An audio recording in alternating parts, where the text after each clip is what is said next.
Hello and welcome back to the channel. It's a new day and it's an awesome day. It is a beautiful day.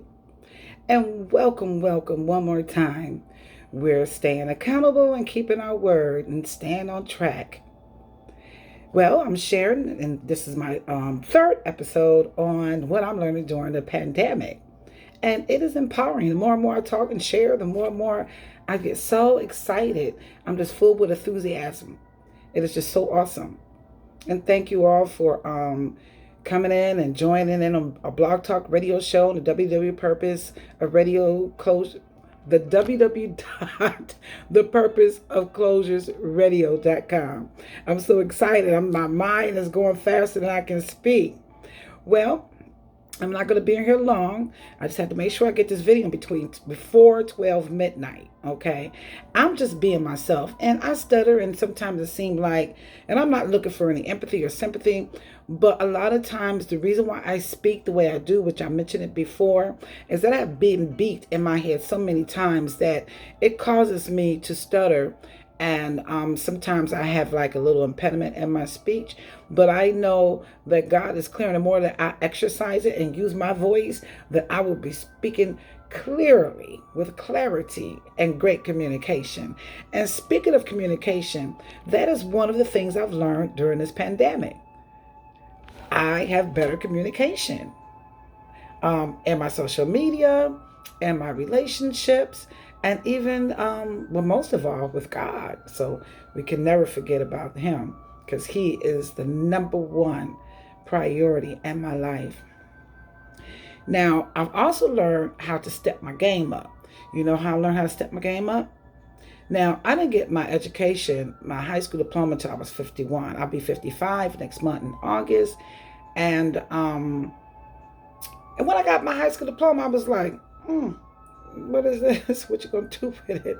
You know, but so I'm very much, not pretty much, I am self-taught. I have surrounded myself with very informative people, with resources that shares information. I didn't even know why. It's just the people I was attracted to. And I realized, like, once I start being around certain type of people, you know, the quality of my life started decreasing. So that's one thing I learned. Be around people that you don't mind trade places with. You know, not that you want to be with them, but, you know, it's something that you could learn from them.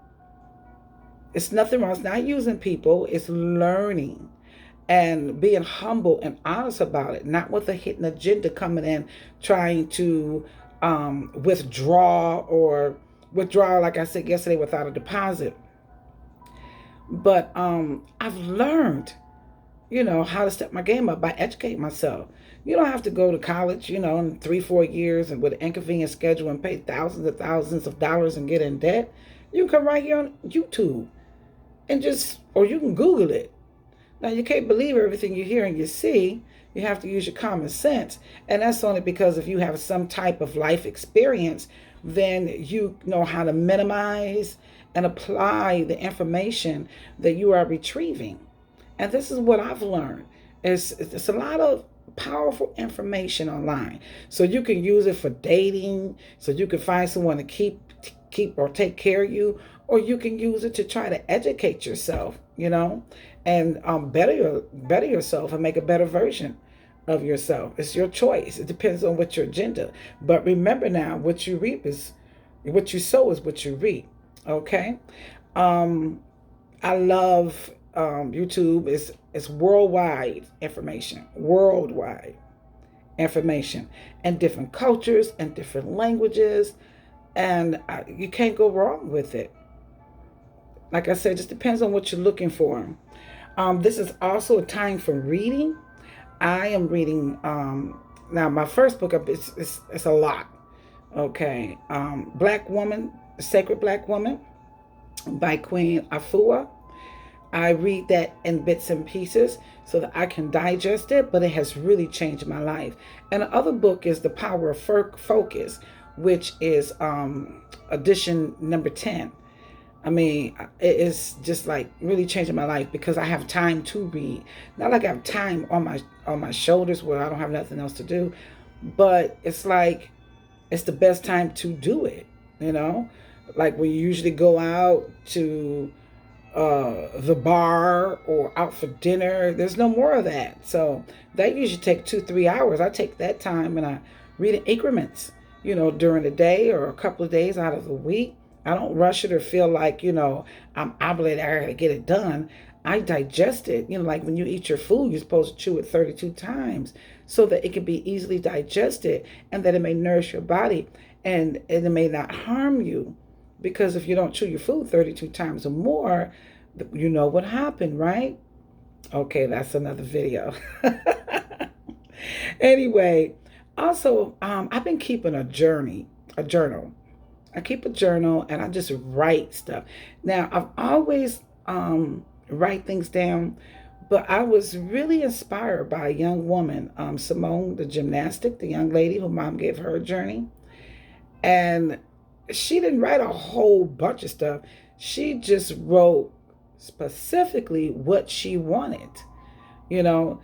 But it's good to have a journal because you have to write your feelings down. You got to get them out. You have to get them out. Don't hold all that stuff inside. Whatever you think, whatever you see, whatever you feel, just get you a book, like this. Okay? Like mine is called YouTube. I write all my YouTube thoughts just for YouTube and here. I put them in a compartment instead of having them, here and there and there and there. And I have like about 20 of these books and they all have their own names, organizing my thoughts. I learned how to really organize my thoughts. Sometimes I struggle because my thoughts run so rapidly, but I've learned to organize them. And that way I won't get confused. As I said, like I've worked on my communication skills and so that you can have clarity. Now, thanks to my niece in New Jersey, I'm not going to say her name, but one time we was on a three-way call and she said, well, Cassandra, you wasn't very clear about what you wanted. And I'm thinking in my mind, I'm being clear. But then I realized, I had unconsciously adopted another language when I was in Texas, with that slow drawl. Now I'm not putting Texas down because they really got it going on, but it was this environment that I was in, and they didn't complete sentences. So I've learned to adapt in that environment to speak their language. Where before when I came from New York and came down south, I was told that I was acting like a white woman. And I'm like, what is white? Because I speak with etiquette, or, I use the proper English language. Because I was pretty much raised in the system. I went to Immaculate Heart of Mary Children's Home on William Street in Buffalo, New York. That's how I learned about the Catholic religion. I learned how to roller skate, ice skate, crochet, many different cultures. So I'm very multicultural. But I realized what I've learned during this pandemic, that you become a product of your environment, and to never forget who or whose you are. That's what I'm learning. I've always knew it, but after so many years and so much time being here in the South, I'm realizing, that's not who I am. And I'm here for a reason. And they're in my life, in my space, in my past for a reason, maybe a season. I don't know. But what I do know, who I am and who I'm not. And on that note, never forget who you are. Excuse me. And that is what I'm learning in my journey during this pandemic. Please subscribe, like, and share. If this channel and these short episodes is bringing any value to you, please share it with someone or comment, below. Also join morning prayer, 6 a.m. Eastern Standard Time, 15 minutes. Just, spend time with God. You ain't got 15 minutes to spend time with God.